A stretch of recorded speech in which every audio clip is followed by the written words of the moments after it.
រាត្រីនេះហើយด้วยផ្ទៃមេឃងងឹតម្លេង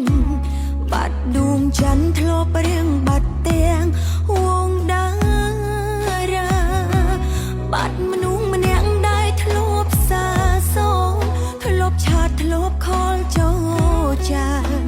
មានអារម្មណ៍ឯកាពេលបាត់ដុំនឹងថ្លៃលើកទូរស័ព្ទខលទៅឮតែពាក្យថារវល់អូនមិនយល់ខ្វាយខ្វល់មានរឿងអ្វីបាត់ដុំនឹងបងក្រឹមមួយយប់ដូចជាបាត់រោគសឹបថ្ងៃអូនបារម្ភស្ទើរខ្សែតើដឹងទេបងរាត្រីអើយជួយប្រាំគេផងថាខ្ញុំនឹកដល់គេណាស់ទ្រូងស្ទើរប្រេះអូនទាំងសាណាថ្លៃមិនអាចឆាតហើយមិនអាចខលតើបងកើតមានរឿងអ្វីក្នុងរាត្រីសែននឹកស្ទើរសោ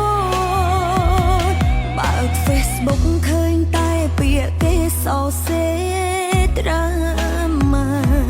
ពាក្យថាឯកាខ្ញុំមិនយល់អារម្មណ៍នេះឡើយតែពេលនេះទើបបានដឹងច្បាស់គឺធ្លាក់លើខ្លួនខ្ញុំហើយអោអ្នកត្រាម៉ាអើយចិត្តយើងដូចគ្នា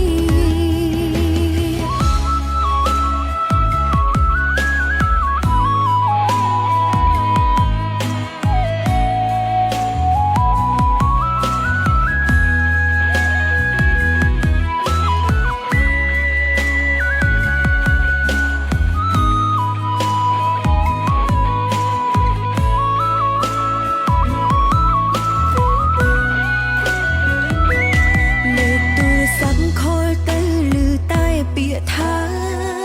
រវល់អូនមិនយល់